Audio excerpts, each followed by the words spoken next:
नमस्कार मित्रांनो, स्वागत आहे आपलं मेडिलाइफ चॅनलमध्ये। मित्रांनो, आज जे आपण औषध घेऊन आलोय ते तुम्ही बघताय, बँडी या नावाने औषध आहे। या औषधाची खासियत मी तुम्हाला सांगणारच आहे। त्यापूर्वी जर तुम्ही आमच्या चॅनलवर नवीन असाल, आतापर्यंत सबस्क्राईब केले नसेल आणि शेजारी दिलेल्या बेल नोटिफिकेशनला पण प्रेस केले नसेल तर प्लीज प्रेस करा, कारण की आमचे जे नवीन व्हिडिओज येतात ना त्यासाठी तुम्हाला हे गरजेचं आहे की तुम्ही बेल नोटिफिकेशन प्रेस केलं पाहिजे आणि शेअर करा चॅनलला। लाईक तर खूप भेटलेच पाहिजेत। त्यासाठी आजचा आपण जो व्हिडिओ बनवतोय मित्रांनो, हा बँडी या औषधाचा आहे। बँडी हे ब्रँड नेम आहे मॅनकाइंडचं। त्यातलं जे मेन कंटेंट आहे, जे जेनेरिक औषध आहे ते अल्बेंडाझोल आहे, जे की ओरल सस्पेन्शन आहे। आता याचा उपयोग कसा करायचा आहे, काय करायचं आहे ते मी सांगणारच आहे आणि हे औषध कशासाठी वापरतात ते पण सांगणार आहे। त्याचे साईड इफेक्ट काय होऊ शकतात का ते पण सांगणार आहे। पण त्यापूर्वी तुम्हाला मात्र चॅनलला सबस्क्राईब करायचं आहे, लाईक करायचं आहे। तर मित्रांनो, आजचं जे आपलं औषध आहे बँडी, जे की 10 ml ची पॅकेजिंगमध्ये आहे आणि त्याचा एक्सपायरी टाईम ड्युरेशन हा साधारणतः 2 वर्षाचा असतो आणि किंमत ही 17 रुपये 46 पैसेपर्यंत असते।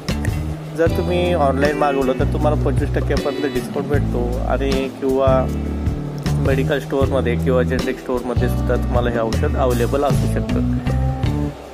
याची जी किंमत साधारणतः 17 रुपये आहे, तर ती तुम्ही जर जेनेरिक स्टोअरमधून जर हे औषध परचेस केलं तर साधारणतः 12 ते 13 रुपयाला हे औषध तुम्हाला मिळू शकतं। आणि याच बँडी ज्या गोळ्या आहेत तर ती जर घेतली तर तुम्हाला साधारणतः 6 ते 7 रुपयाला एक गोळी या हिशोबाने ती मिळून जाते।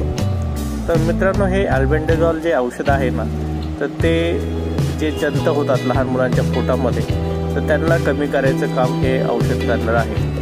हे अल्बेंडाझोल जे ओरल सस्पेन्शन आहे त्याचा डोस तुम्हाला लहान मुलगा जर किंवा बाळ लहान असेल, साधारणतः 2 वर्षाच्या आतलं जर बाळ असेल तर त्याला हा पूर्ण डोस देताना हा 10 ml चा डोस आहे, तर 5 ml एक दिवस आधी आणि 5 ml दुसऱ्या दिवशी, म्हणजे 2 दिवसात तुम्हाला हे संपवायचं औषध आहे। आणि याची औषधाची चव जरा फ्लेवर ॲड केल्यामुळे ती सहजरित्या मुलं घेऊ शकतात। आता हे काम कसं करतं औषध ते सांगतो।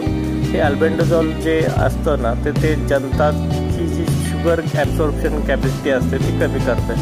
म्हणजे जे आपलं लहान बाळाच्या पोटामध्ये जे जंत होतात तर त्यावेळेस ते हे जे औषध आहे तर ते जे जंत होतात त्यांची शुगर ॲब्सॉर्प्शन कॅपॅसिटी कमी करतं, जेणेकरून ते जंत अशक्त होतात आणि ते म्हणजे संडासचे वाटे निघून जातात। तर आता बेसिक कारणं सांगतो जी ज्याच्यामुळे तुम्ही ओळखू शकता की मुलाला इन्फेक्शन झालं जंताचं। एक तर मुलाला उलट्या होतात, सारखं पोट दुखतं, संडासची जी जागा असते तिथं कायम खाजवल्यासारखं होतं किंवा फुटकळ्या उमटतात, लाल होते, ती आहे। आणि पांढरे जे चट्टे असतात ते लहान मुलांच्या चेहऱ्यावर येत राहतात।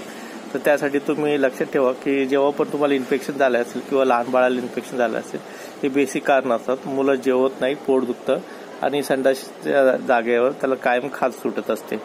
त्यासाठी तुम्ही हे औषध घेताना डॉक्टरच्या सल्ल्याने घ्या। आणि जर 2 वर्षाच्या पुढं जर बाळ किंवा मुलं असेल तर त्यांना पूर्ण डोस द्यायचा आहे।